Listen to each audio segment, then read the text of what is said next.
Bueno, ¿qué tal? Buenas tardes. Somos el grupo número 21 y vamos a exponer sobre la aplicación de materiales poliméricos en la construcción de jeringas descartables. La jeringa de plástico de uso general está hecha de un polipropileno, el cual es el polímero que vamos a estudiar, y tienen distintas aplicaciones, entre las que destacan, principalmente dentro de todo el grupo de aplicaciones, destaca lo que es aspiración y expulsión de fluidos. El polipropileno propiamente dicho es un polímero cuya unidad monomérica es el propeno, el cual es un hidrocarburo gaseoso que es subproducto de la refinación del petróleo. Consta de 3 átomos de carbono, 2 se enlazan doblemente y un tercer átomo forma un grupo metilo. La polimerización del propeno es un proceso en la que el hidrocarburo propiamente dicho se mezcla con metaloceno, el cual actúa como catalizador y el resultado de la mezcla es una macromolécula de polipropileno según la reacción que se muestra en la figura.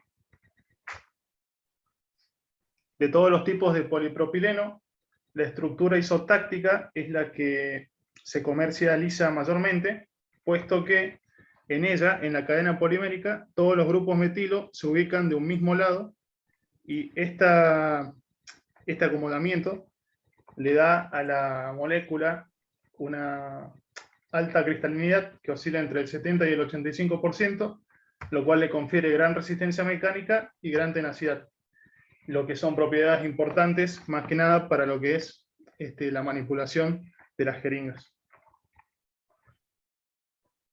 Bueno, como ya sabemos, el polipropileno es un polímero que tiene propiedades y características similares al polietileno. El propileno tiene un grupo metilo más que el etileno. Este carbono extra lo que hace es mejorar las propiedades mecánicas y sus propiedades térmicas, en comparación con el polietileno. Entonces, su estructura espacial es una hélice en la que los grupos metilos están obligados, por su volumen, a adoptar una posición de 120 grados respecto a la anterior. Este efecto de la forma helicoidal en las cadenas produce mayor cantidad de huecos, por lo tanto el volumen de los grupos metilo impide que haya mayor empaquetamiento. Esto va a provocar que su densidad sea más baja, debido a que tiene más huecos, por lo que estos huecos también pueden ser ocupados por otras partículas que van a mejorar las propiedades. Esto siempre y cuando no rompan su estructura cristalina.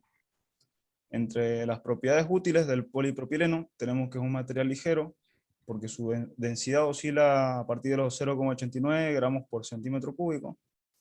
Es una estructura cristalina, donde las formas isotácticas tienen mayor grado de cristalinidad y mayor resistencia mecánica. Es un excelente aislante eléctrico y posee una baja absorción de la humedad. Esto quiere decir que no se daña ni atraviesa el agua. Tiene un alto punto de fusión, ronda los 160 grados centígrados, lo que resiste a alta temperatura de los líquidos. Posee una buena procesabilidad, esto significa que requiere de menos cantidad de material para poder fabricar el producto, y tiene alta resistencia química porque es resistente a la corrosión por agentes ácidos y alcalinos.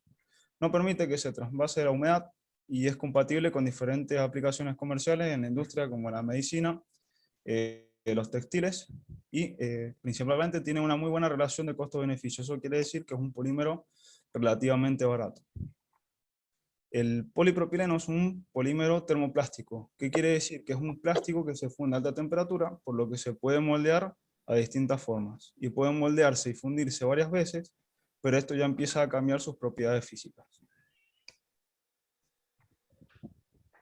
Para hablar un poquito del reciclado, bueno, el material que compone la jeringa, tanto el plástico como el metal, son técnicamente reciclables.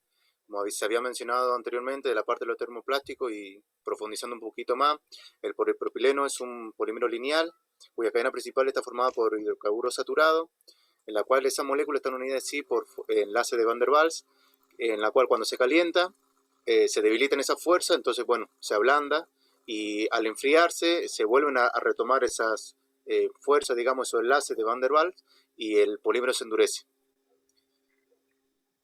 La siguiente. Pero las jeringas pertenecen al grupo de los residuos patogénicos o infecciosos. Por ejemplo, cuando se utiliza en la extracción de sangre y que pueden estar contaminados con bacterias, virus, hongo, parásitos y es un riesgo para la salud. A nivel ciudadano no existe un punto de recepción, pero por ejemplo el hospital y los centros de salud, que son los lugares donde se genera esta gran cantidad de residuos, tiene una gestión especial. El manejo apropiado de estos residuos va a ayudar mucho a la protección del personal de salud y a los pacientes. Para el manejo de los residuos siempre se va a tener en cuenta la generación. Siempre se va a buscar disminuir la generación de los residuos, se va a identificar el residuo que se genera además y se va a tratar de sustituirlo. En la parte de la separación es una parte crítica. El trabajador de salud decide, que es el generador, decide qué circuito va a seguir el residuo y cuando el elemento se descarta no puede ser manipulado. El manejo, la parte de las bolsas, las jeringas dentro del hospital deben ser descartados dependiendo del uso que tuvo cada jeringa. Bolsas rojas si fue biológico, bolsas negras no biológico. Toda jeringa se va a descartar sin aguja. La aguja siempre debe ir al correspondiente descartador. El descartador para cortopunzante debe ser sellado y se elimina las bolsas rojas anteriormente mencionadas. Esas bolsas se cierran en los recipientes. Se van a retirar cuando estén las 3/4 partes llenos y se ponen precinto. La parte del almacenamiento interno se va a juntar una gran cantidad de residuos en un breve periodo y después en los lugares cercanos del punto de generación, para después trasladarlo, ya sea en carrito o directamente al punto de almacenamiento final, digamos, en la siguiente. Y como parte final, en la que sigue, tenemos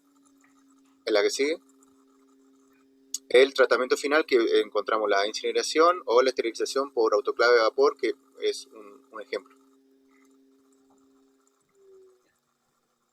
Bien, con respecto al comportamiento mecánico, como sabemos, el polipropileno es un material semicristalino, por lo tanto va a seguir la mecánica de formación de los semicristalinos.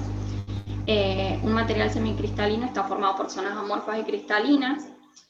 La zona cristalina se compone de ferulitas, que a su vez están formadas por laminillas, separadas entre sí por material amorfo, como se observa en la figura número 1. Al aplicarle una carga, la zona amorfa se extiende y las laminillas se deslizan entre sí, orientándose en la dirección del esfuerzo, como se observa en la figura número 2. Luego, al continuar la deformación, aplicando la carga, estas laminillas se separan en segmentos de bloques, pero siguen unidos por cadenas de unión. Y los bloques luego se orientan en la dirección del esfuerzo aplicado, y cuando se encuentran todos totalmente orientados, la zona amorfa completamente estirada, el material no soporta más carga y rompe, como observamos en la figura número 4. Con respecto al nivel macroscópico, cabe destacar que en el límite elástico superior se ubica la carga máxima, como podemos observar en la figura, en el diagrama esfuerzo-deformación. En este punto, la probeta presenta en su zona central un achicamiento de sección y aparece una zona de estricción. En esta zona, las cadenas del polímero están totalmente estiradas. A partir de allí empieza la deformación plástica. Y en esta zona, la estricción que aparece en la zona central se empieza a propagar hacia las zonas adyacentes hasta que toda la longitud de la probeta alcanza la misma sección de la estricción y termina rompiendo. Bueno, en cuanto a las ventajas y desventajas, el polipropileno tiene muchos beneficios que lo han convertido en un material tan popular para los fabricantes que pueden aplicarlo de muchas maneras. Bueno, una de las principales ventajas de este material es que es muy resistente a la humedad, a la fatiga, a la abrasión, al impacto. Posee una alta resistencia también a la fricción debido a su naturaleza de semicristalina. Resiste bien el uso hasta los 120, 125 grados. Tiene un bajo coeficiente de fricción y donde las propiedades químicas del polipropileno significa que no reacciona con los ácidos, lo que lo convierte en un material ideal para contenedores hechos para contener líquidos ácidos.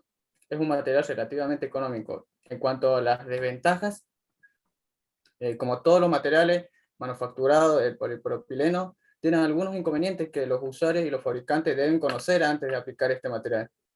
Bueno, este material a menudo se ve afectado por la degradación de los rayos UV, por lo que no es adecuado para el uso en altitudes elevadas o lugares donde la penetración de los rayos UV es alta. Es extremadamente inflamable y se derretirá cuando se exponga al calor. El punto de inflamación, la temperatura a la que el líquido produce vapor inflamable para formar una mezcla que puede encenderse cuando entra en contacto con una chispa o llama. Es de solo 260 grados Celsius. Tiene un alto coeficiente de expansión térmico que lo limita a aplicaciones a altas temperaturas. Bueno, también tiene malas propiedades de unión, a lo que lo convierte en un material difícil de pintar. Bueno, para los materiales sustitutos siempre se va a tratar de reemplazar las jeringas. Por ejemplo, pudimos encontrar e investigar un poquito, aún en fase de experimentación aún, pero por ejemplo se está tratando de abordar, por ejemplo, un parche soluble de microaguja que se disuelven en la piel y es de muy fácil aplicación y no se necesita personal de alta capacitación, digamos.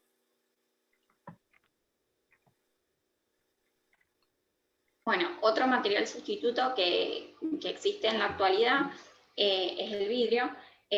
Las jeringas de vidrio se utilizan para administrar medicamentos que no son compatibles con el plástico. La desventaja que tienen es que son más costosas, pero estas jeringas sí son reciclables porque se pueden colocar en los dispositivos de autoclave y reutilizarlas. Otro material sustituto del que ya hemos hablado es el polietileno, y la diferencia principal que tiene con el polipropileno es que el polietileno a su vez es más denso que el polipropileno, y el polipropileno se utiliza para las jeringas descartables debido a su alta resistencia en contacto con ácidos electrolíticos y otros productos químicos. Bueno, esto es todo. Muchas gracias.